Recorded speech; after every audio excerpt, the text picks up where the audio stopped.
नमस्कार। हमारे चैनल नींद की प्याली में आपका हार्दिक स्वागत है। आज हम आपको एक अनोखी और मधुर कहानी सुनाने जा रहे हैं जो आपके दिन भर की थकान, परेशानियों और सभी उलझनों को धीरे धीरे आपसे दूर कर देगी, ताकि आप पूर्ण शांति से नींद की मीठी गोद में समा सकें। तो सबसे पहले एक शांत, आरामदायक जगह पर बैठें या लेट जाएं। अपनी आंखें बंद करें और धीरे धीरे अपनी सांसों पर ध्यान केंद्रित करें। गहरी सांस लें और उसे धीरे धीरे बाहर छोड़ें। आज का दिन चाहे कितना ही कठिन क्यों ना रहा हो, अब सब कुछ पीछे छोड़ देने का समय है। याद रखें, जब हम भविष्य की चिंता में खो जाते हैं तो वर्तमान की खूबसूरती हमसे छिन जाती है। अपनी हर सांस के साथ अपने मन की हर फिक्र को बाहर निकालें। जब भी सांस छोड़ें, अपनी सभी चिंताओं को छोड़ने की कल्पना करें। अपने शरीर को पूरी तरह से ढील दें। अपने मन को शांति की गहराई में डुबो दें। हमें पूरी आशा है कि इस कहानी के हर शब्द में आपको वह सुकून और शांति मिलेगी जो आपकी आत्मा के हर कोने को छू जाए। तो आइए अपने मन और शरीर को इस पल में डुबो दें और हमारे साथ इस नई जादुई कहानी के अनुभव में शामिल हो जाएं।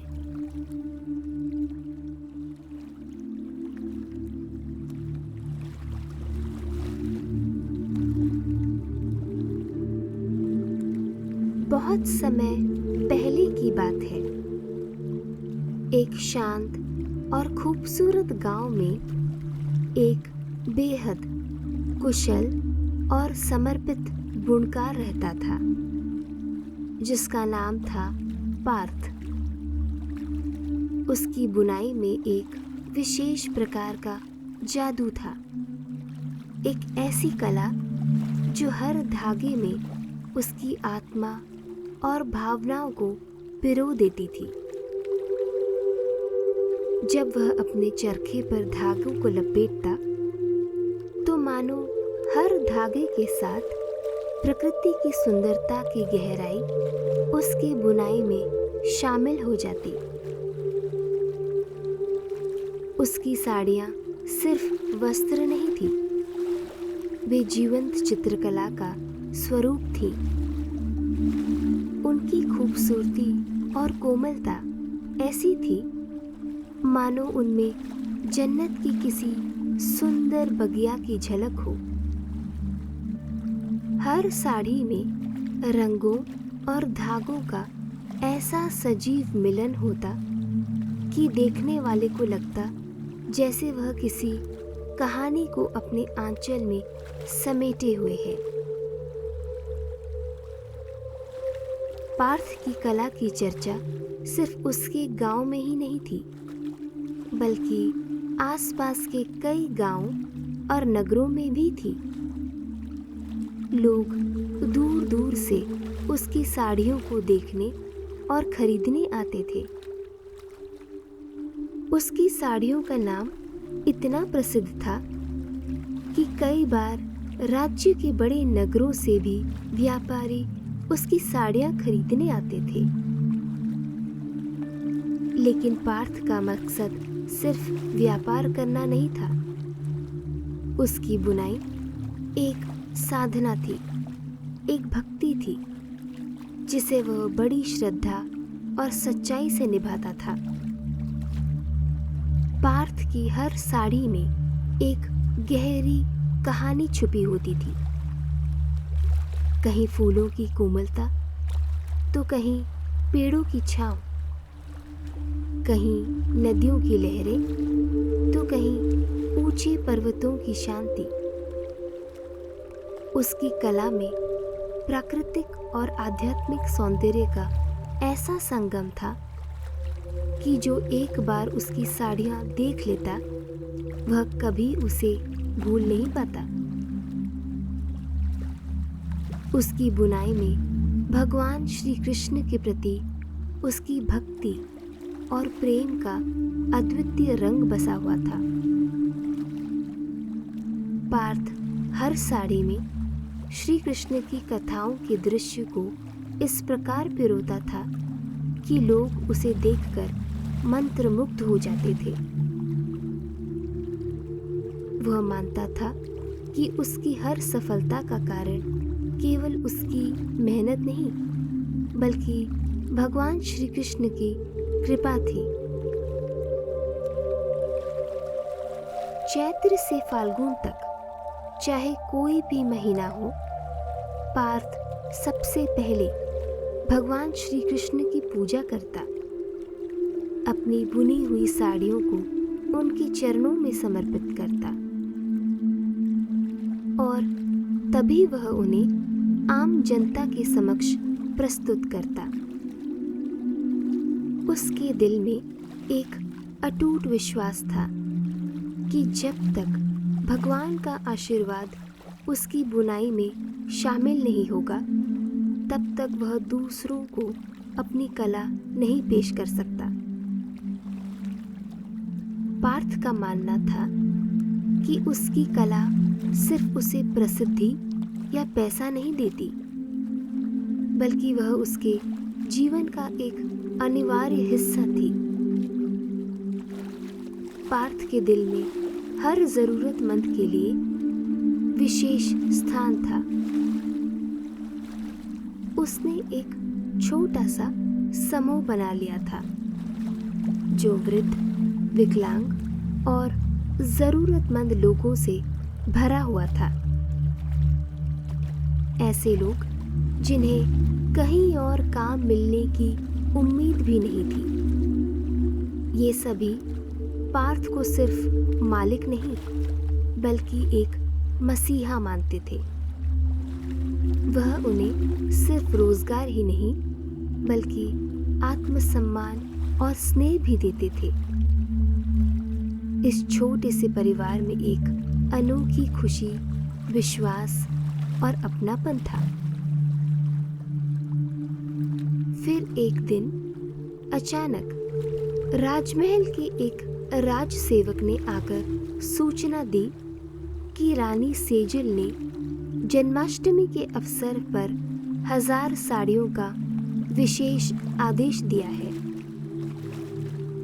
यह खबर सुनकर पार्थ और उसके साथी खुशी से झूम उठे।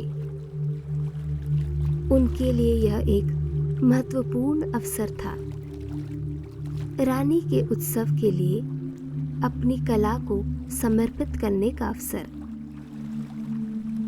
लेकिन एक कठिनाई थी। रानी ने आदेश दिया था कि साड़ियां जन्माष्टमी से पहले पहुंचनी चाहिए।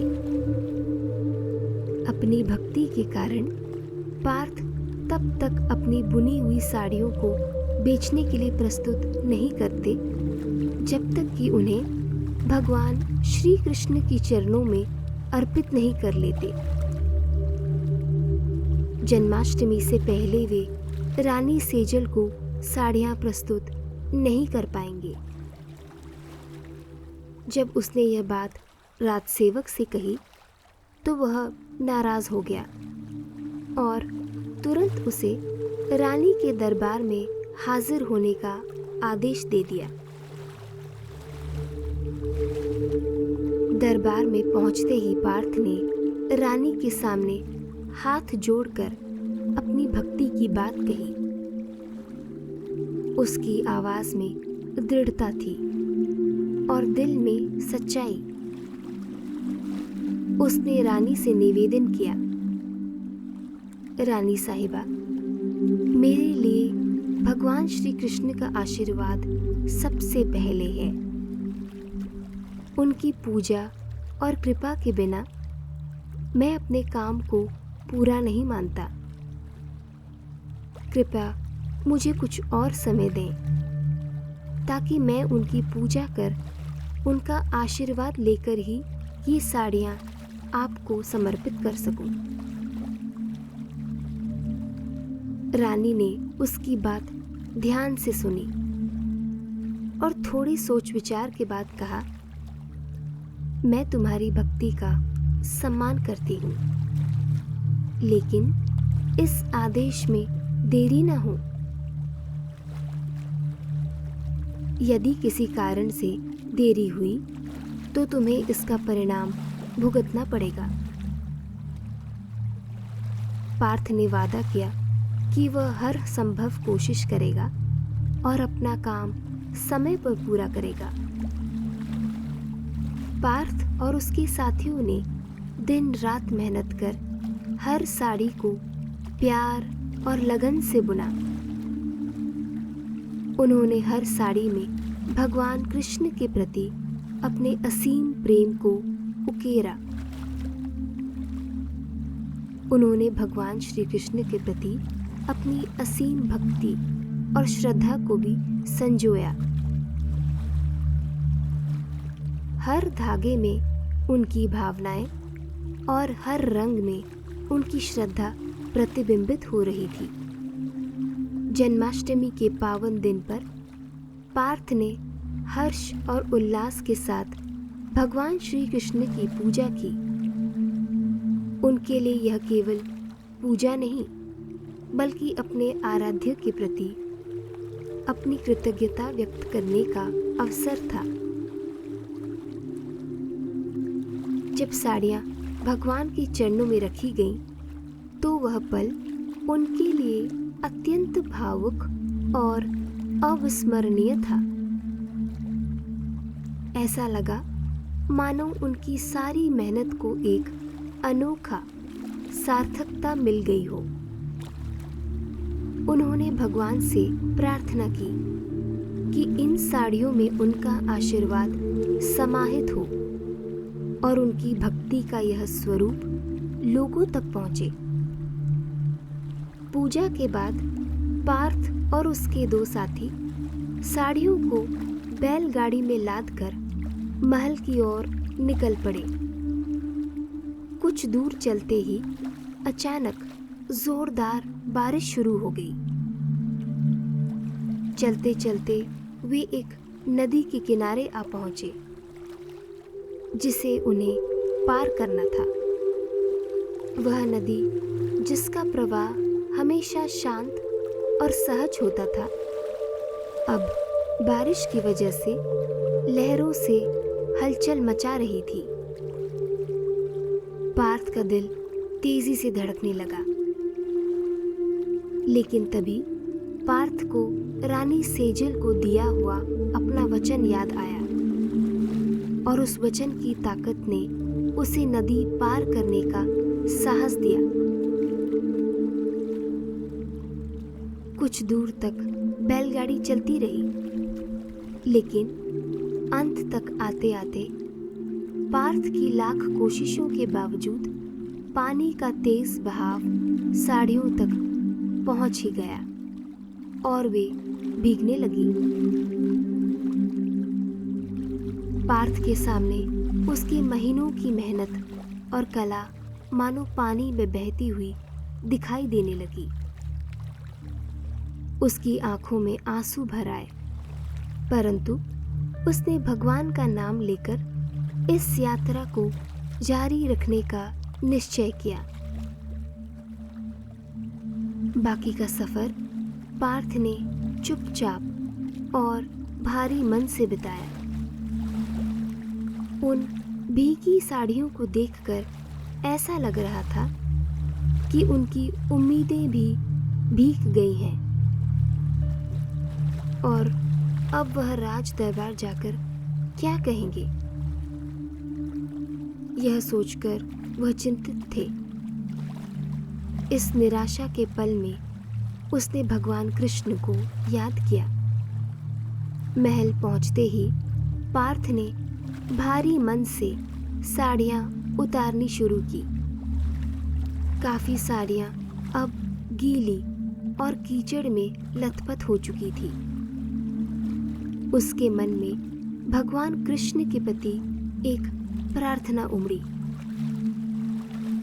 जैसे ही वह राजमहल के दरबार में पहुंचा, रानी की आंखों में उत्सुकता और उम्मीद की झलक थी। पार्थ का दिल जोरों से धड़क रहा था।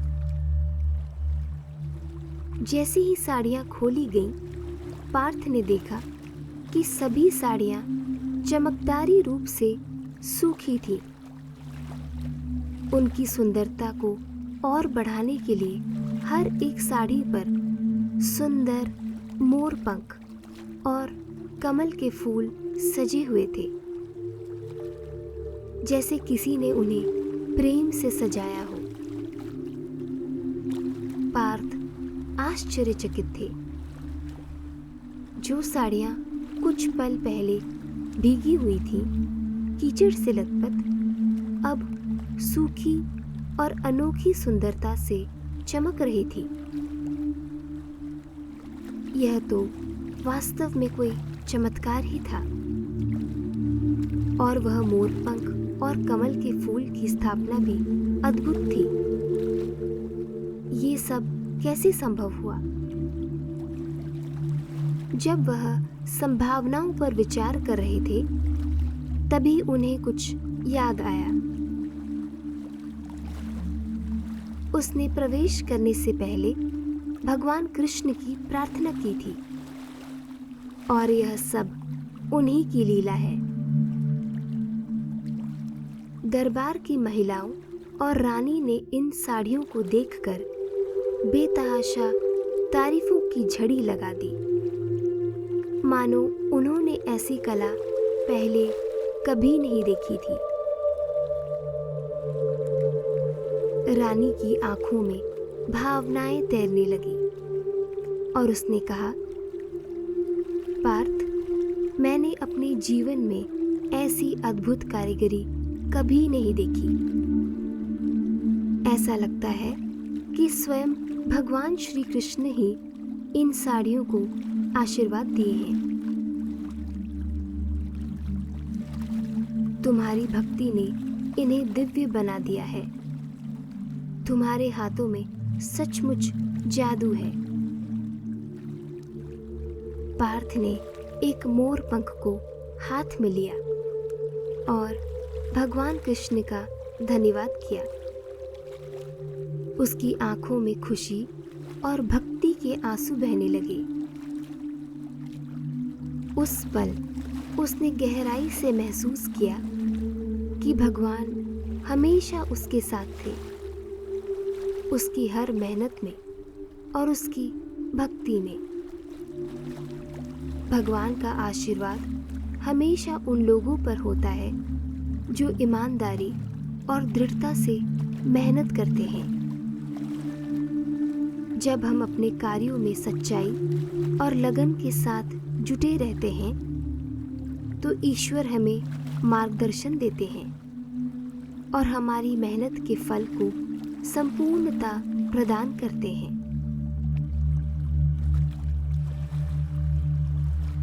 इस कहानी के समाप्त होने पर हम आशा करते हैं कि आप विश्राम की उस गहराई में उतर चुके होंगे जहाँ केवल शांति और सुकून का एहसास है। धीरे धीरे इस कहानी को अपने हृदय में समेटे हुए स्वयं को मीठी नींद की गोद में सौंप दें, जहाँ हर चिंतन, हर थकान विलीन हो जाए और बस एक गहरी मधुर निद्रा के स्पर्श का एहसास हो।